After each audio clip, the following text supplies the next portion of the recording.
अच्छा जी, आज हम लोगों ने शुरू करना है मेरे बच्चों the next part that is the Hess law.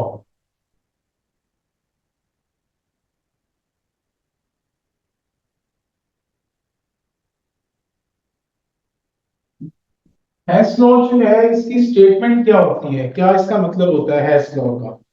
ठीक है जी। सपोज करें कि आपके पास कोई एक सिस्टम ए है। ठीक है जी।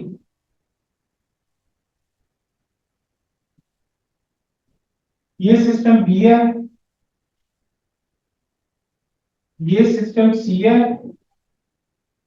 ये सिस्टम डी है, ये सिस्टम ई है और ये सिस्टम डी है। ठीक है जी। अब ये एक साइकिल सा बना हुआ है, आपको नजर आ रहा होगा। ठीक है। इस साइकिल के अंदर ये A B C D and E. ठीक है, मेहरबानी। अच्छा, ये डिफरेंट जो है वो यहाँ पे सिस्टम्स बने हुए हैं। ठीक है।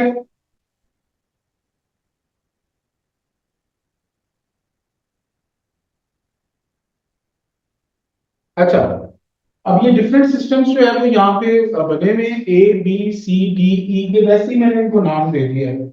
और ये साइकिल सा जो है वो इफ यू सी इट, ये पूरा एक साइकिल जो है वो ड्रॉ हुआ है। ठीक है।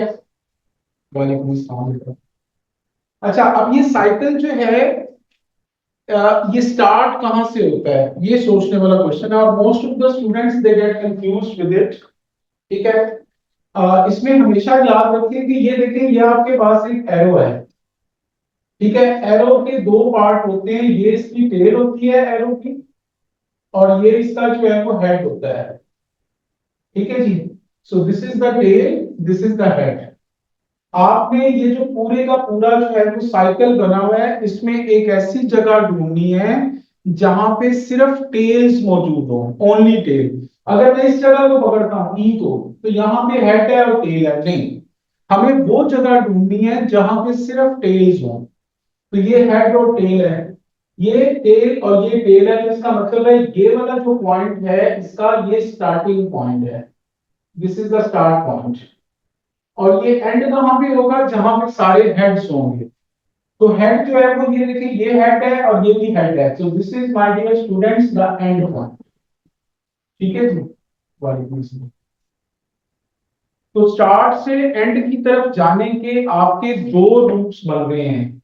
एक रूट आपका ये वाला बन रहा है, और दूसरा रूट आपका यहां से, यानी स्टार्ट से शुरू हो जाओ और एंड की तरफ तुम लोगों ने जाना है। ठीक है। तो स्टार्ट से, ये स्टार्ट कहां से हो रहा है, जहां पे टेल्स होंगी, यानी वो एरो है ना बेटे जी, तो जहां पे सिर्फ टेल्स होंगी वहां से स्टार्ट होता है। जहां पे सिर्फ हेड्स होंगे वो एंड होता है। जहां पे हेड और टेल दोनों हो, वो चीज इंटरमीडिएट होती है। तो ये इंटरमीडिएट है, ये भी इंटरमीडिएट, ये भी इंटरमीडिएट है। समझ आती है। So this is intermediate. ठीक है। ये वाला भी क्या होगा, इंटरमीडिएट होगा। और ये वाला भी क्या होगा मेरे बच्चों, इंटरमीडिएट होगा। ठीक है। जहां पे सिर्फ टेल्स होंगी, सिर्फ tails, only tails are present. ठीक है। तो वो जगह जो है मेरे बच्चों, वो आपका स्टार्टिंग पॉइंट होगा, और जहां पे सिर्फ हेड्स होंगे, वो पॉइंट जो है वो आपका एंड पॉइंट होगा। ठीक है जी। तो हेस लॉ हमें क्या कहता है, मैंने अभी तक इसकी स्टेटमेंट आपको जो है वो नहीं बताई। अच्छा जी। आ, ये सपोज करें कि ये डेल्टा H1 है, this is delta H2, this is delta H3, this is delta H4 and this is delta H5। इसकी जो वैल्यू है ये 2 है, इसकी वैल्यू -4 है, इसकी वैल्यू जो है वो मैंने लिख दी है, ये 3, ये डेल्टा H3 है, सॉरी, इसकी वैल्यू जो है वो -8 है। डेल्टा H4 की वैल्यू जो है वो -6 है। तो मेरा क्वेश्चन ये है कि डेल्टा H5 की वैल्यू जो है ये क्या होगी, हम लोग कैसे निकालेंगे, इसका क्या तरीका होगा। ठीक है। तो बहुत आसान तरीका है। स्टार्ट से एंड की तरफ आप जा रहे हो, तो एक रूट ये वाला है। ठीक है। तो हेस लॉ हमें कहता है route 1 is equal to route 2 तो रूट वन में जो इंथैल्पी चेंजेस आ रही हैं वो आप लिख लो, कौन कौन सी आ रही हैं, डेल्टा एच वन आ रहा है प्लस डेल्टा एच टू आ रहा है जी। ठीक है जी, इज इक्वल टू दूसरे रूट में तीन इंथैल्पी चेंजेस आ रही हैं, delta H five plus delta H four plus delta H three. अब इनकी वैल्यूज इसमें जो है वो लगा दें आप लोग। डेल्टा एच वन की कितनी है value, two. Delta H two की वैल्यू कितनी है, माइनस फोर।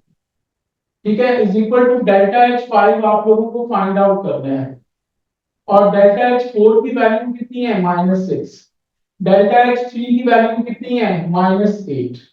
तो मेरे बच्चों इसको आप लोग सॉल्व कर लें।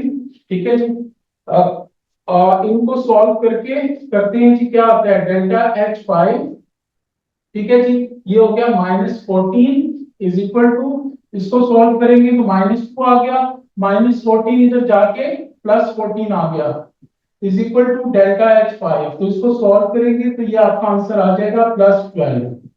सो this is my dear delta H five, so this is your answer. Okay, तो इट मींस कि हेस लॉ जो है वो हमें क्या बताता है कि if a change is brought in a system by more than one roots, कि अगर किसी भी सिस्टम में चेंज आती है एक से ज्यादा रूट्स के जरिए, so the sum of enthalpy change by root 1 that is equal to the sum of enthalpy changes of the root 2 that is called as the Hess law। तो ये इसकी जो है वो स्टेटमेंट होती है, तो इसको लिख लें, statement of Hess law. Paper में दो तीन बार उसकी स्टेटमेंट आपसे पूछी हुई है कि डिफाइन हेस लॉ या what is the statement of Hess law. ठीक है जी, तो हेस लॉ जो है इसकी स्टेटमेंट या इसकी डेफिनेशन क्या होती है कि when a change is brought in a system by more than one routes, the sum of enthalpy changes by root 1 is always equal to the sum of enthalpy changes by root 2। ठीक है जी, is called Hess law। ठीक है जी, तो मेरे बच्चों हेस law में हम लोग जो है वो क्या करते हैं कि अगर हम लोग चेंज जो है वो लाते हैं किसी भी सिस्टम में एक से ज्यादा रूट्स के लिए। अब ये देखिए, यहां से किधर जाना, ये आपका रूट वन है, जरूरी नहीं ये रूट वन लो, ये रूट वन ले लो यार, ये रूट टू ले लो, आपकी मर्जी है। किसी एक रूट को रूट वन कह लो, दूसरे को रूट टू कह लो। ठीक है जी, तो इसको जो है वो हम लोग कहते हैं हेस लॉ। सबको क्लियर हो गया ये? असद, उजैर या Yes, sir. ओके मेरे बच्चों, so it means the sum of enthalpy change by root 1 that is equal to sum of enthalpy change by root 2 that is the Hess law। ठीक है जी, अब मैं यहाँ पे आप लोगों को जो है वो दो तरीकों से पेपर में जो है वो क्वेश्चंस आते हैं, so we are going to discuss those two kinds of the question. ठीक है, बल्कि तीन टाइप से क्वेश्चन आते हैं। पहला क्वेश्चन देख लें जी, ये सपोज करें कि आपको एक इक्वेशन लिखी हुई है 6CO2 plus 6H2O is going to form C6H12O6 और प्लस 6O2, और यहाँ पे आपको जो है वो वैल्यूज लिखी हुई है, इंथैल्पी चेंज और फॉर्मेशन की वैल्यूज। ठीक है जी, उसने कार्बन डाइऑक्साइड की लिखी हुई है -286, वाटर की जो है वो लिखी हुई है -300, और ग्लूकोज की C6H12O6 की उसने लिखी हुई है -1200। ठीक है जी। अच्छा मेरे बच्चों, this is the equation we have written up here. ये हमारे पास एक इक्वेशन लिखी हुई है। अब हम लोग हेस लॉ को जो है वो अप्लाई करने जा रहे हैं। ठीक है, ये फातिमा तुम्हारे लिए मैं हल्का सा रिपीट कर रहा हूँ। ये एक साइकिल बना हुआ है। ये साइकिल स्टार्ट कहां से होता है बेटा? जहां पे जो है वो ये एरो की टेल्स हों, ये टेल्स, ये दोनों टेल्स हैं, यहां से स्टार्ट। जहां पे हेड्स होंगे दोनों, वहां पे एंड। ये बीच वाली जो चीज होती है जिसमें हेड और टेल होती है, वो इंटरमीडिएट होते हैं सारे। तो ये स्टार्ट है, ये एंड है। तो स्टार्ट से एंड की तरफ जाने का एक रूट ये है और एक रूट ये वाला है। ठीक है, तो दोनों रूट की जो इंथैल्पी चेंजेस हैं, ये रूट वन की इंथैल्पी चेंजेस ये दो हैं, ये दो। और रूट टू की इंथैल्पी चेंजेस ये तीन है, वन टू और थ्री। तो इनको एक दूसरे के इक्वल करके जो इंथैल्पी चेंज निकालनी है वो आप निकाल सकती हो। और ये मैंने हेस लॉ की डेफिनेशन लिख दी है। अब हम ये क्वेश्चन करने जा रहे हैं। अब इस क्वेश्चन में करना, इसको करना कैसे है, इसका बहुत आसान तरीका है। आप लोगों के पास ये इक्वेशन है, इसकी चाहे लेफ्ट हैंड साइड पकड़नी या राइट हैंड साइड पकड़नी, आपकी मर्जी है, जो मर्जी पकड़नी। कौन सी पकड़नी है बोलो? राइट हैंड साइड पकड़नी। ये राइट हैंड साइड पकड़नी है आपने, ये वाली। ठीक है, इस राइट हैंड साइड में चूंकि फॉर्मेशन की वैल्यूज गिवन है आपको, अगर फॉर्मेशन की वैल्यूज गिवन हो मेरे बच्चों, तो आप लोगों ने क्या करना है कि ये जो साइड है ये किन किन एलिमेंट से मिलकर बनी हुई है वो यहाँ पे लिखते जाओ। ठीक है जी। तो ये कार्बन से बनी हुई है।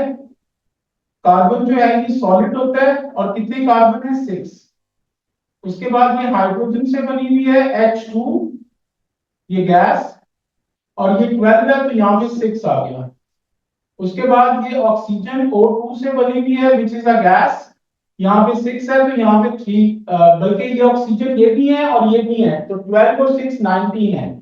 तो यहाँ पे क्या आ जाएगा? 9 2 सा 18। अच्छा जी, अब ये एक जो साइड है उसके जितने भी एलिमेंट्स हैं वो हमने यहाँ पे लिख दिए। ठीक है जी, ये लिखिए। इन सबको बॉक्सेस में बंद करो, ये सारी। अब फॉर्मेशन का मतलब क्या होता है? फॉर्मेशन का मतलब ये होता है कि कंपाउंड की फॉर्मेशन हो, किस चीज से हो? एलिमेंट से। इसको छोड़ दे, इसकी, इसको बाद में लिख लें, स्क्रीनशॉट ले ली बाद में, ये सुन ले सिर्फ। अच्छा, अब तुम लोगों ने क्या करना है कि एलिमेंट से कंपाउंड की फॉर्मेशन करनी है, तो कार्बन डाइऑक्साइड की तरफ एरो ले जाओ एलिमेंट से। तो कार्बन डाइऑक्साइड की फॉर्मेशन कितनी है? -286। तो यहां पे लिखते हैं -286। और यहाँ पे कितने कार्बन डाइऑक्साइड है? 6 है, तो इसको 6 से मल्टीप्लाई करें। इसी तरह ये दूसरा कंपाउंड है वाटर, क्योंकि फॉर्मेशन हमेशा कंपाउंड की होती है, एलिमेंट की फॉर्मेशन मैंने पहले ही बताया 0 होती है। तो वाटर भी कंपाउंड है, तो इसकी फॉर्मेशन दी हुई है कितनी? -300। और इसके साथ 6 लिखा हुआ है, तो टाइम 6 लिखो। फिर इन्हीं एलिमेंट से ये ग्लूकोज की फॉर्मेशन। मत ये सोचो कि इसको मैं ऑक्सीजन से लेके जा रहा हूं, बल्कि ये सारे एलिमेंट से मैं इसकी तरफ जा रहा हूं, सारे एलिमेंट से मैं इसकी तरफ जा रहा हूं, सारे एलिमेंट से मैं इसकी तरफ जा रहा हूं। ठीक है, कंफ्यूज ना होना के साथ कार्बन से इधर लेके जा रहे हैं, हाइड्रोजन से इधर लेके जा रहे हैं, ऑक्सीजन से इधर लेके जा रहे हैं, नहीं, सारे एलिमेंट से लेके जा रहे हैं। ठीक है, तो ग्लूकोज की कितनी है जी? -1200। ठीक है जी, -1200। और एक ही ग्लूकोज है, तो इसको किसी से मल्टीप्लाई नहीं करना। और ये ऑक्सीजन है, तो इसकी फॉर्मेशन तो तुम्हें पता ही है यार, 0 होती है। इसको लिखने की भी जरूरत नहीं है, आपको एरो लगाने की भी जरूरत नहीं है, तो इसको वैसे ही रब कर दो, ये नहीं लगा। ठीक है, और ये चीज तुम लोगों ने फाइंड आउट करनी है, ΔHR। ठीक है जी। अब ये साइकिल कहां से स्टार्ट होगा? जहां पे सिर्फ टेल्स होंगी। मारिया बोल, कहां पे सारी टेल्स हैं? यहाँ पे, यहाँ पे कि यहाँ पे? नीचे। ये देखिए, ये एलिमेंट्स हैं, यहाँ पे टेल टेल टेल, ये सारी टेल्स हैं। So this is my dear students the starting point. और एंड वो होगा जहां पे सारे हेड्स होंगे। तो ये हेड और ये हेड, तो ये आप लोगों का एंड पॉइंट है। समझ लग गई है? तो स्टार्ट से एंड की तरफ जाने का तुम लोगों का एक रूट तो ये आ गया। ठीक है, तो √1 इज इक्वल टू √2। ठीक है, तो √1 में सिर्फ ये आ रहा है -1200, दैट इज इक्वल टू दूसरा रूट जो है वो ये वाला आ रहा है, इससे इधर और फिर इधर। तो इससे इधर ये दो एनर्जी चेंजेस हैं, तो दोनों लिखो। 6 टाइम्स -286 प्लस 6 टाइम्स -300। ठीक है, और ये 7 ये इधर और फिर ये इधर जा रहा है, तो ये delta H R plus delta H R. ठीक है जी, तो अब इनको सॉल्व कर लें, इसको कैलकुलेट करके इधर ले आए, you will get the delta H R of this reaction. यहां तक समय लगी है सबको बच्चों? अच्छा मेरे बच्चों, अब यहाँ पे दूसरा टाइप का रूट जो है वो आप लोग देख लें, तो दूसरे टाइप का रूट जो है वो क्या है। सपोज करें कि आपके पास यहाँ पे है जी C12H26, ठीक है, that is going to form C4H10, ठीक है जी, और साथ बना है जी C8 और H16, ठीक है जी, ये बने। और अब यहाँ पे उसने क्या लिखा हुआ है, इंथैल्पी चेंज ऑफ कंबस्टन लिखी हुई है, कंबस्टन, ये C का मतलब कंबस्टन होता है, ठीक है, तो यहाँ पे लिखा हुआ है C12H26 that is equal to -600, ये मैं अपनी तरफ से वैल्यू लगा रहा होता हूँ यार।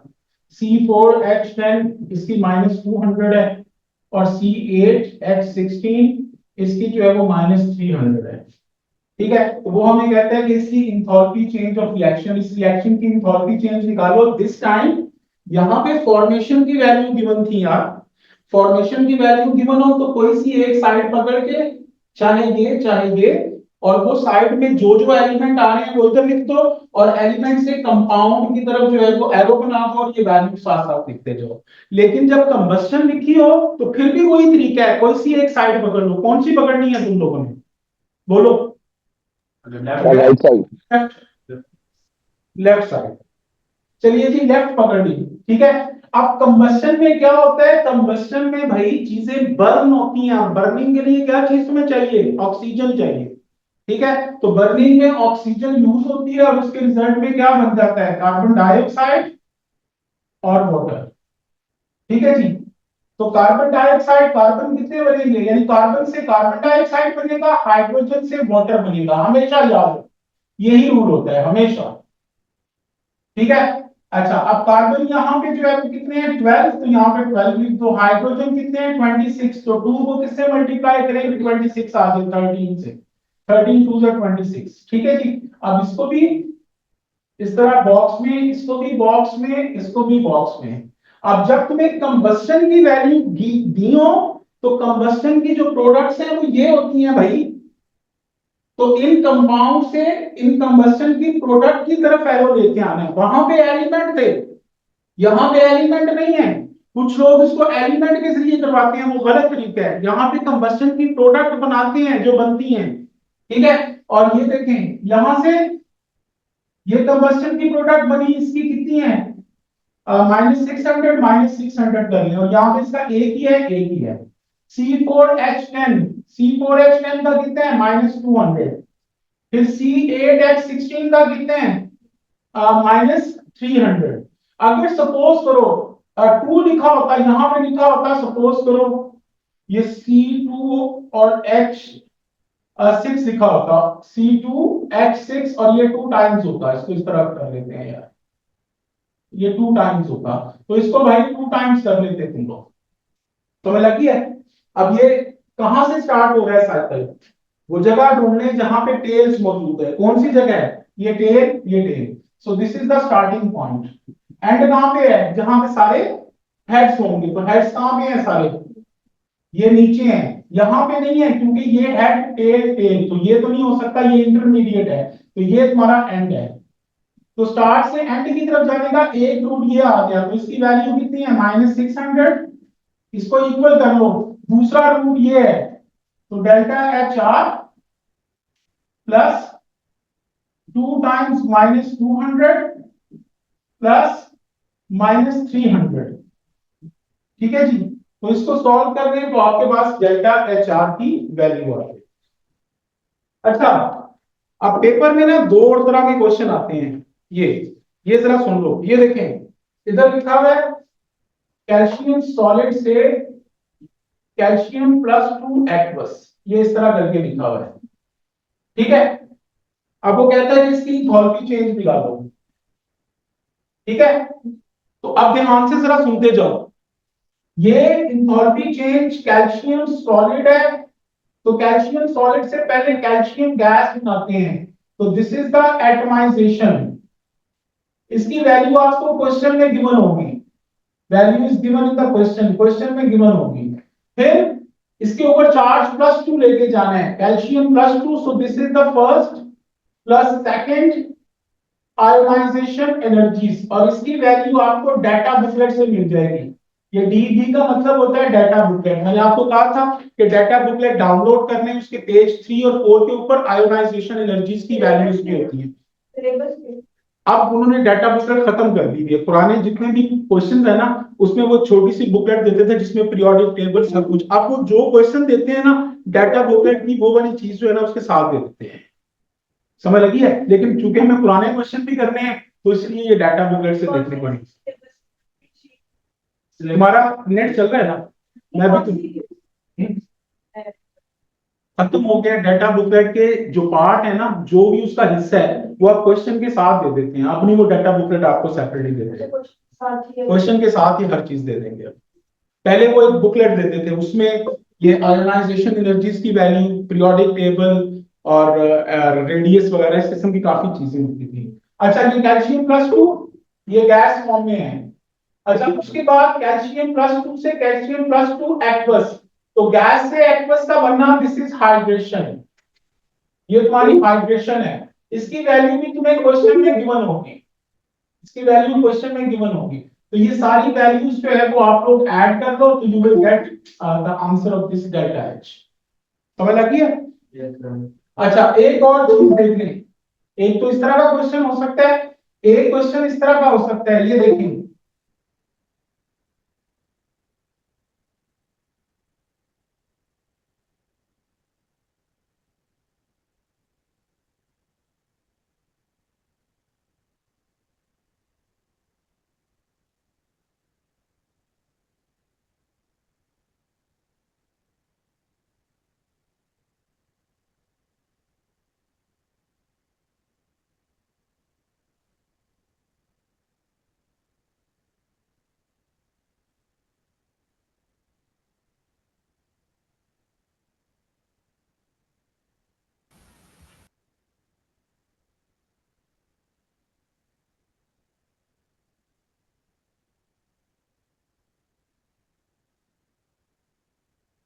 अच्छा जी,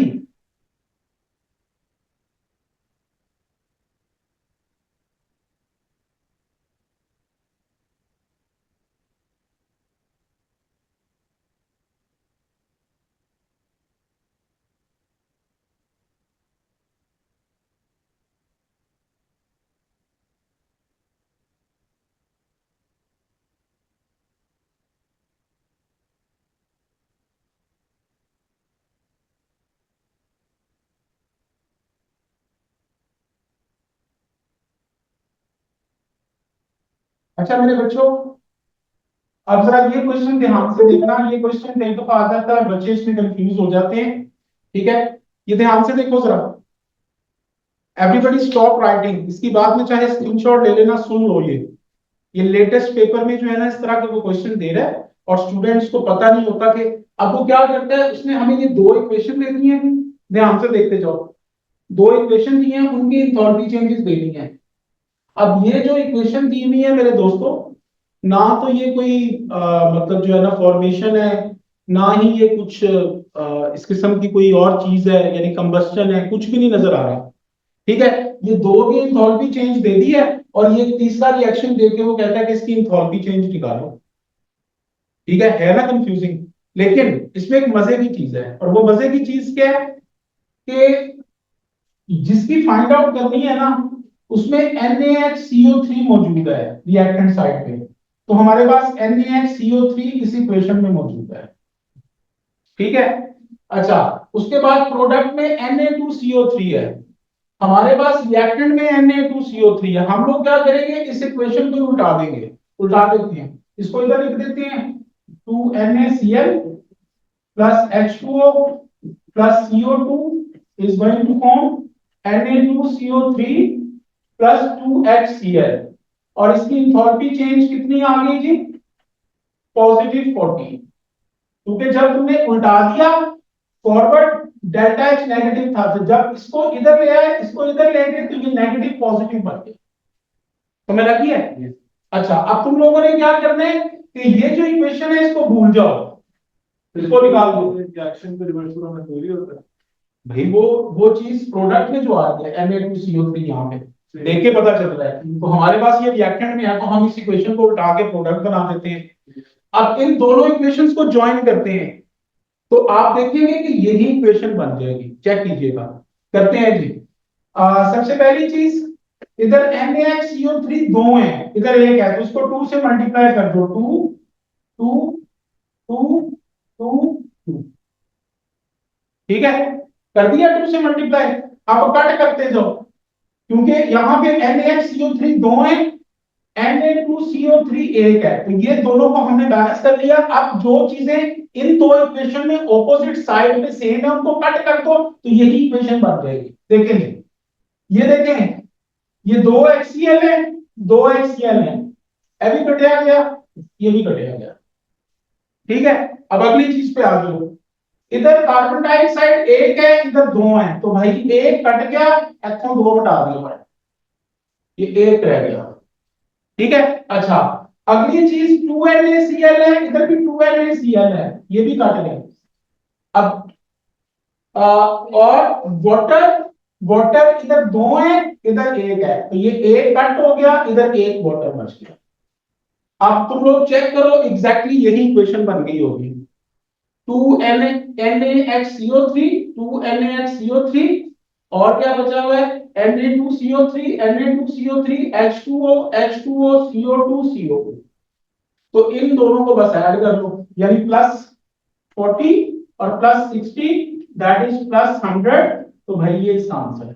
अरे कटिंग वगैरह की जरूरत हमेशा ही होगा यार, पक्की बात है, वो करके देख भी लोगे तो मैं बता तो रहा हूँ वही बनेंगे। ये बेटा नए जो पेपर्स आ रहे हैं ना, उसमें वो इस तरह के क्वेश्चन ऐड करते हैं, तो you should know about it. तो एक ये तरीका भी आपका जो है वो होता है, ठीक है। तो ये दो चीजें आपको पता होनी चाहिए, यानी अगर कोई मेटल दी हो सॉलिड से एक्वस, तो इसका मतलब ये है कि उस मेटल को पहले सॉलिड से गैस बनाओ, एटमाइजेशन उसकी वैल्यू क्वेश्चन में होगी, फिर उस गैस को +2 करो, तो 0 से +2 का मतलब 2 इलेक्ट्रॉन निकले हैं, तो 2 इलेक्ट्रॉन को कहते हैं फर्स्ट और सेकंड आयोनाइजेशन एनर्जी, ठीक है। ये डाटा बुकलेट से इनकी वैल्यूज आपको मिल जाएंगी। और उसके बाद ये गैस से एक्वस बनना, ये मैंने आपको डेफिनेशन में लिखवाया हुआ है, इसको हाइड्रेशन कहते हैं। यानी अगर 1 मोल ऑफ गैसियस आयन को पानी में एक्सेस ऑफ वाटर में डिसॉल्व करें तो वो एक्वस आयंस बन जाते हैं, तो उसको हाइड्रेशन कहते हैं। तो ये हाइड्रेशन की वैल्यू भी क्वेश्चन में आपको गिवन होगी। यहाँ कई दफा वो क्या करता है, इसकी वैल्यू आपको दे देता है, delta H is equal to -40, और वो कहता है हाइड्रोजन निकालो, तो वो भी आप निकाल सकते हो। यानी तो मेरी इस बात समझ लगी है ना, यानी इस पूरे की उसने दे दी है डेल्टा H, तो इज इक्वल टू -40 कर लो, इनकी values atomization plus first and second ionization energies की वैल्यू गिवन होंगी तुम्हें, और प्लस हाइड्रेशन ये निकालने हैं। तो भाई इनकी वैल्यूज लगा के इधर आगे माइनस कर दो, तो वो हाइड्रेशन भी निकल सकती है। तो आई मीन वो किसी भी तरीके से आपको वो क्वेश्चन दे सकता है।